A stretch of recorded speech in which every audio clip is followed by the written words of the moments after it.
Everyone, welcome back to our YouTube channel. आज मैं आ गई हूँ आप लोगों के पास एक न्यू वीडियो लेके, जिसमें आज हम डिस्कस करने वाले हैं हमारे मोस्ट इम्पॉर्टेंट टॉपिक्स और मोस्ट इम्पॉर्टेंट क्वेश्चंस, जो कि हर बार आपके कंटेम्प्रेरी इंडिया एंड एजुकेशन के पेपर में पूछे जाते हैं। तो ये वीडियो आपके लिए बहुत ज़्यादा हेल्पफुल होने वाली है। तो वीडियो को लास्ट तक ही मेरे साथ ज़रूर से देखिएगा। इस वीडियो में अगर आपने वो टॉपिक्स जो मैं बताऊंगी आपको, अगर उस टॉपिक को आपने पढ़ लिए, कवर कर लिया अच्छे से, तो आपके एग्जाम्स में बहुत अच्छे मार्क्स आने वाले हैं। तो चलिए वीडियो को स्टार्ट करते हैं बिना टाइम वेस्ट करे। जैसा कि आप सभी लोग देख पा रहे हो स्क्रीन पे, ये आपका सिलेबस है। इस सिलेबस से आपको मैं इंपॉर्टेंट टॉपिक आपके बताऊंगी। तो सबसे पहले आप यूनिट देख पा रहे हो, एजुकेशन पॉलिसीज इन प्री इंडिपेंडेंट इंडिया। इससे आपका जो क्वेश्चन है वो फिक्स है कि वैदिक period of education, Buddhist period of education, उस टाइम पे किस तरीके से एजुकेशन कंडक्ट करवाई जाती थी, कैसे बच्चों को एजुकेशन दी जाती थी। ये क्वेश्चन आपका मोस्ट इम्पॉर्टेंट क्वेश्चन है। इससे क्वेश्चन आना ही आना है, चाहे आपका वो वैदिक पीरियड से पूछ ले, चाहे आपका बुद्धिस्ट पीरियड से पूछ ले। इन दोनों टॉपिक से आपका एक क्वेश्चन जो है वो क्वेश्चन पेपर में आपको ज़रूर से रखा हुआ मिलेगा। तो इस क्वेश्चन को बिल्कुल भी स्किप मत करिएगा आप। बाकी अगर आप यहाँ पे देख पा रहे हो, सेकंड आपका जो पॉइंट है, इसमें आपका सेडलर कमीशन जो है वो ऑल्टरनेट में कभी कभी पूछ लिया जाता है।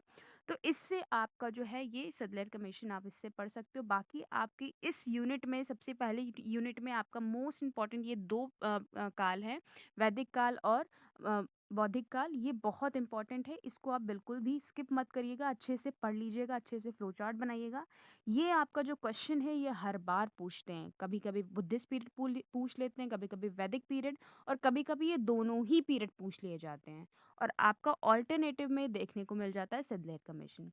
नेक्स्ट हमारी जो यूनिट आ जाती है सेकेंड यूनिट। इससे जो आपका क्वेश्चन पेपर में जो क्वेश्चंस आते हैं, बहुत ज़्यादा क्वेश्चन इस यूनिट से पूछे जाते हैं। जिसमें कि आप देख पा रहे हो यहाँ पे हमारा Mudaliar commission, education commission, NPE. ये आपके जो टॉपिक हैं ये बहुत इंपॉर्टेंट है। इनको तो आप अभी से मतलब, और चाहे आप कोई टॉपिक पढ़िए ना पढ़े, इनको ज़रूर से पढ़िएगा, क्योंकि ये टॉपिक आपका मोस्ट इंपॉर्टेंट है। इससे क्वेश्चन हर बार पूछे जाते हैं। आपके क्वेश्चन पेपर में डायरेक्ट क्वेश्चन आपसे पूछ लेते हैं कि what is Mudaliar commission, recommendation कौन कौन सी थी। तो ये सारी चीज़ें आपको लिखनी होंगी। और एजुकेशन कमीशन को हम लोग डॉक्टर राधा कृष्णन कमीशन भी बोलते हैं। तो ये आपके लिए बहुत इम्पॉर्टेंट है, तो आप इसको ज़रूर से पढ़िएगा। और न्यू एजुकेशन पॉलिसी से रिलेटेड आपका जो क्वेश्चन है, एनपीई वाला, नेशनल पॉलिसी ऑफ एजुकेशन उस टाइम पे कहा जाता था। तो 1968 या 1986 का वो डिपेंड करता है। कभी कभी 1986 का पूछ लेते हैं, कभी कभी आपसे 1968 का लेते हैं। तो इन दोनों ही एनपीई की आपको नॉलेज होनी चाहिए। और आपको जो न्यू एजुकेशन पॉलिसी है 2020 की, उसकी भी नॉलेज होनी चाहिए, क्योंकि कई बार क्या होता है कि कंपैरिजन भी पूछ लेते हैं, या तो आपसे 1968 का पूछ लेंगे, या तो 1920 का। तो इस ये सारी जो आपकी पॉलिसी है, न्यू एजुकेशन पॉलिसी या नेशनल पॉलिसी ऑफ एजुकेशन, इनको आप अच्छे से क्लियर करिएगा कि कौन कौन सी रिकमेंडेशन, कौन कौन सी क्लास के लिए कैसे क्या चीज़ें बताई गई थी। ये चीज़ आपको क्लियर होनी चाहिए। नेक्स्ट अगर हम बात करें, हमारा मोस्ट इंपॉर्टेंट टॉपिक इसमें आ जाता है आपका, इस टॉपिक में तो आपका यही इम्पोर्टेंट, नीचे साइड आप देख पा रहे हो कि यहाँ पे लिखा हुआ है the national curriculum framework 2005, NCF 2005। ये आपका शॉर्ट नोट में भी आ सकता है, या तो डायरेक्ट आपसे क्वेश्चन पूछ सकते हैं कि एनसीएफ 2005 का क्या एजेंडा था, क्या एम था, कौन से वो 5 प्रिंसिपल्स थे, कौन से गाइडिंग प्रिंसिपल्स दिए गए थे, जिससे कि एजुकेशन सेक्टर में और ज़्यादा इम्प्रूवमेंट लाया जा सके। तो ये आपका मोस्ट इंपॉर्टेंट टॉपिक है। इस यूनिट से आपके इतने ही टॉपिक इंपॉर्टेंट है, आपका Mudaliar commission, education commission, NPE and ये एनसीएफ, नेशनल करिकुलम फ्रेमवर्क। इससे आपसे डायरेक्ट क्वेश्चन पूछे ही जाते हैं, फिर चाहे वो शॉर्ट नोट में आए, चाहे वो पर्टिकुलर एक क्वेश्चन आपका फॉर्म करके दे। नेक्स्ट हम यूनिट में मूव कर जाते हैं, द कॉन्स्टिट्यूशनल कॉन्टेस्ट। जैसा कि आप सभी लोगों को पता है, हमारी डेट शीट भी आ गई है बीएड की। तो हमारे पास इतना ज़्यादा टाइम नहीं है कि हम सारे टॉपिक्स पढ़ पाएँ, क्योंकि स्टूडेंट्स के पास इतना टाइम होता भी नहीं, कभी-कभी वो दूसरी जगह भी एंगेज रहते हैं। तो आपको यहाँ पे मोस्ट इम्पॉर्टेंट टॉपिक पढ़ने हैं, जिससे कि आपका एग्ज़ाम भी है, कम टाइम में अच्छे मार्क्स से निकल सके।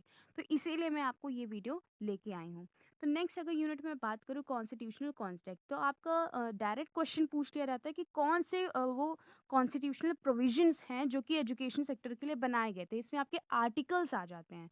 तो जो आर्टिकल्स आपके एजुकेशन फील्ड से रिलेटेड बनाए गए हैं, जैसे कि right to education act, article 15, article आपका 28, 29 ये सारे आर्टिकल आपके एजुकेशन फ़ील्ड से रिलेटेड बनाए गए हैं, तो ये आपके इम्पोर्टेंट है। ये आपसे डायरेक्ट क्वेश्चन पूछ लेता है कि कॉन्स्टिट्यूशनल प्रोविजंस के लिए कौन-कौन से गवर्नमेंट ने आर्टिकल्स दिए हैं या कौन-कौन से राइट्स दिए हैं, ये सारी चीज़ें आपसे पूछ लेता है। तो ये आपका इम्पोर्टेंट टॉपिक है, जैसे कि आप यहाँ पे देख पा रहे हो कॉन्स्टिट्यूशनल लिखा भी हुआ है।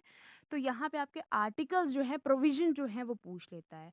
और आपका एक चीज़ और इसमें आ जाता है कि माइनॉरिटी के लिए या स्पेशल ग्रुप्स के लिए कौन से प्रोविज़न बनाए गए हैं। जैसे कि यहाँ पे आप देख पा रहे हो educational provisions for minorities, SC, ST and girls या फिर वीकर सेक्शन। तो इसके लिए कौन-कौन से गवर्नमेंट ने स्टेप लिए थे, कौन-कौन से प्रोविजंस दिए थे, तो ये आर्टिकल आपके नॉर्मल जो आर्टिकल्स हैं जो कि एजुकेशन फील्ड के लिए बनाए गए हैं वो तो हैं ही, और साथ में स्पेशल कौन-कौन से प्रोविजंस, स्पेशल कौन-कौन सी फैसिलिटीज़ एससी, एसटी या वीकर सेक्शन के लिए दी गई हैं, वो यहाँ पे बहुत इंपॉर्टेंट है। ये आपका क्वेश्चन ज़रूर से आता है।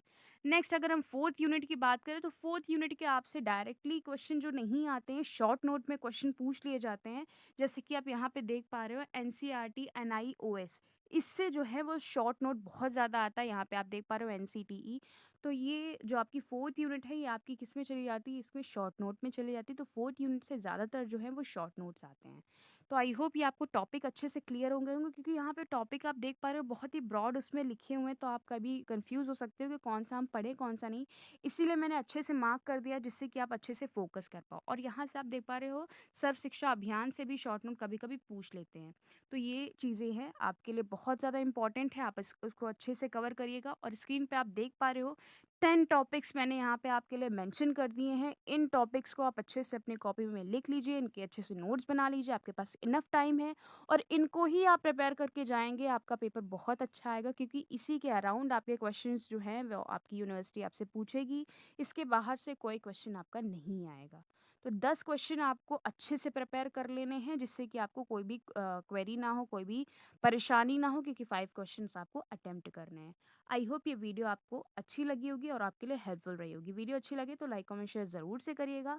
अगर आपको बीएड फाइल से रिलेटेड कोई भी पीडीएफ चाहिए या फाइल चाहिए तो आप मुझे कमेंट सेक्शन में कमेंट करके बता सकते हो। और लिंक मैंने डिस्क्रिप्शन बॉक्स में दे दिया है सारी ही फाइल्स का, और सारी ही नोट्स मैंने प्रोवाइड करवाए हैं अपने यूट्यूब चैनल पे, जिसके लिए आपको मेरे चैनल को सब्सक्राइब करना पड़ेगा। और सारे ही प्लेलिस्ट मैंने प्रॉपर बना रखी है, वहाँ से जाके देख सकते हैं।